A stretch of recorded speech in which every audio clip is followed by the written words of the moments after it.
Sige, tignan natin ha, kung anong mga meron dyan sa gilid or sa mga ano nito. Ayan, yung gilid nito. Ayan ako guys. Tingnan nyo lang mga kapaligiran ng church na to. Ayan. Ah, diba? Ayan. Si Bernie kasama ko. Sa likod ko.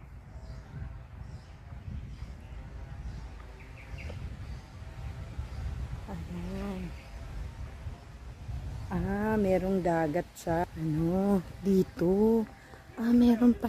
Ah, yan yung napuntahan ko din. Tara. Tatay dito. So, yes. Meron pa to. Aray. Yan. Ay, oo. Ang ganda.